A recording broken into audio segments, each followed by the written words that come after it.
Os Estados Unidos anunciaram que o Irã teria cancelado 800 execuções após o ultimato norte-americano. O governo iraniano ainda não confirmou a decisão, mas tem demonstrado sinais de recuo nas últimas horas. Se os protestos diminuíram, há sinais de recuo também do regime. Um deles tem a ver com Erfan Soltani, o jovem de 26 anos, preso na semana passada e condenado à morte 2 dias depois, segundo informações repassadas à família dele. Só nesta quinta, a justiça iraniana confirmou que a pena dele não é a capital e que ainda será decidida. Erfan é acusado de conspiração contra o sistema de segurança e propaganda contra o regime.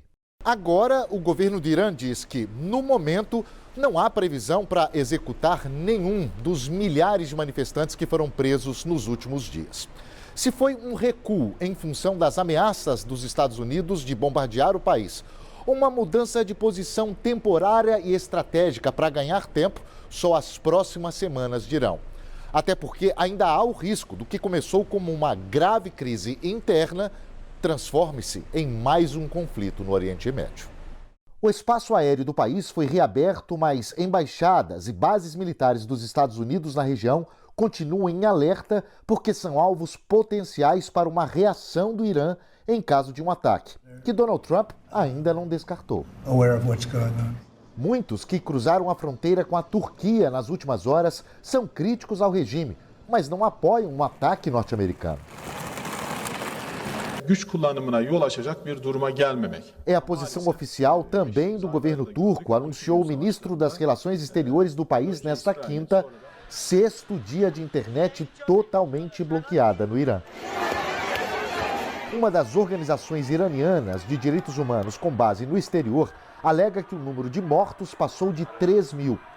Jovens com menos de 30 anos formam o principal grupo entre os que foram identificados até agora.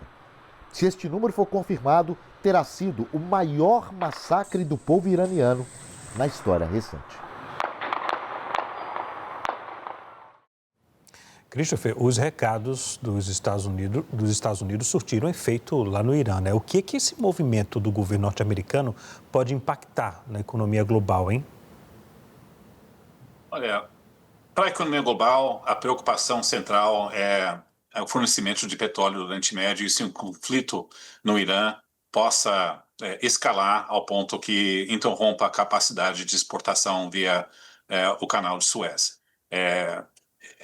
Essa preocupação, aliás, que você pode ter um conflito que saia fora de proporção, até levou a outros países no Golfo, no Oriente Médio, para, de forma silenciosa, encorajar os Estados Unidos a não fazer uma ação militar nesse curto prazo. Até porque existe um diagnóstico que o regime no Irã não deve colapsar tão cedo, né? Essa nossa avaliação também é essa. Se você fizer ações militares de bombardeio cirúrgico contra algumas instalações militares, você pode ter uma reação iraniana que possa levar a um conflito um pouco maior e ter um impacto no preço do petróleo global. Israel também não enxerga o risco, ou pelo menos que o regime está muito próximo ao colapso, e você também está vendo que as manifestações recuaram, né? Até dado a brutalidade da repressão que foi feita. Então, os Estados Unidos estão um pouco numa encruzilhada. Eles querem fazer uma retaliação, né? Eles estão chegando, olhando, querendo ganhar mais poder de barganha contra o regime, mas nossa leitura é que o objetivo da Casa Branca não é para levar uma mudança de regime. O que o Trump está querendo é uma vitória de colocar mais pressão sobre o regime para poder extrair benefícios numa negociação sobre o programa nuclear, né? Que os iranianos também estão muito relutantes em poder ceder às demandas americanas. Então, não vemos as condições para um acordo portanto, a probabilidade de uma ação militar caiu, né? Não só porque o regime iraniano recuou, mas igualmente importante porque assim, os riscos associados a um ataque mais limitado, um pouco de pressão dos seus aliados na região e também as manifestações diminuindo, tudo isso, pelo menos no curto prazo, o risco de um ataque diminuiu. E por último, eu diria que tem o lado logístico. Vai demorar mais de uma semana, 10 dias para o porta-aviões que está em rota da região chegue, e antes disso o governo americano não teria as condições plenas para uma ação militar.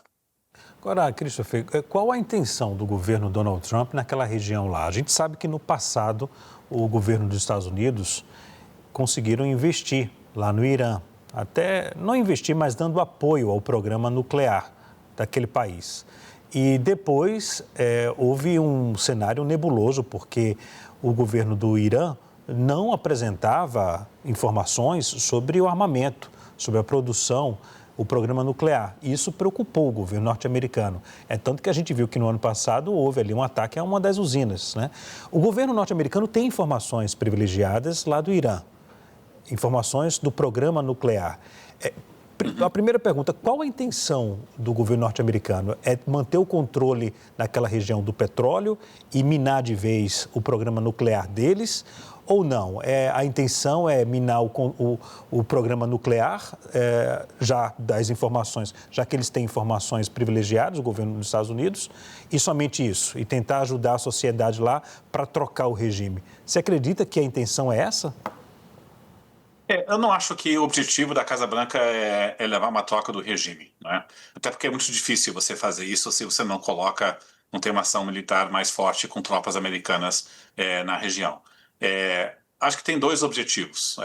O primeiro é você reduzir a influência iraniana na região, através de apoio, né, para os seus proxies. Então, Hezbollah no Líbano, Hamas na faixa de Gaza, os Houthis em Iêmen.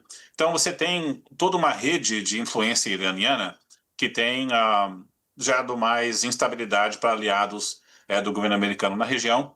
Então, tem um objetivo de enfraquecimento do regime, né?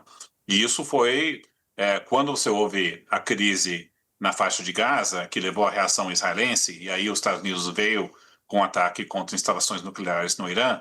Nós vimos o enfraquecimento do Irã de forma estrutural. O Irã está numa posição mais frágil hoje do que a qualquer momento depois da Revolução de 79. É claro que houve uma guerra com o Iraque no meio, que foi um período muito agudo de estresse, mas acho que esse é o primeiro objetivo. O segundo é para tentar reduzir o potencial, né, de poder, a capacidade do Irã construir uma arma nuclear. Isso foi um objetivo também do governo Obama, que colocaram um regime de sanções e inspeções, e o governo Donald Trump sempre criticou esse regime e acordo de sanções contra o Irã. E ficou muito mais do lado da posição do governo de Israel, que essas sanções não estão funcionando e é necessário você fazer uma ação militar para poder atrasar o período e a capacidade de construção de uma arma nuclear. E a avaliação do governo americano foi que a ação do ano passado, pelo menos, não inibe, mas atrasou o potencial de poder, o tempo para poder chegar a uma arma nuclear.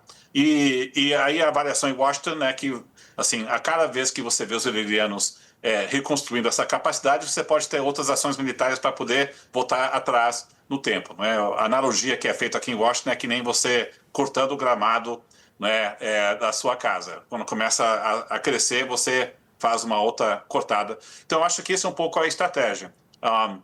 Então, quando você teve essas ondas de manifestações, acho que o Trump ameaçou o uso de poder bélico, mas também o que ele está querendo é ganhar poder de barganha para tentar forçar um acordo no programa nuclear mais robusto e cantar de vitória com esse tipo de acordo. Mas achamos difícil ele conseguir isso. Ok. Christopher, muito obrigado, pela disponibilidade ao falar com a gente aqui do SBT News. Uma boa noite e até a próxima.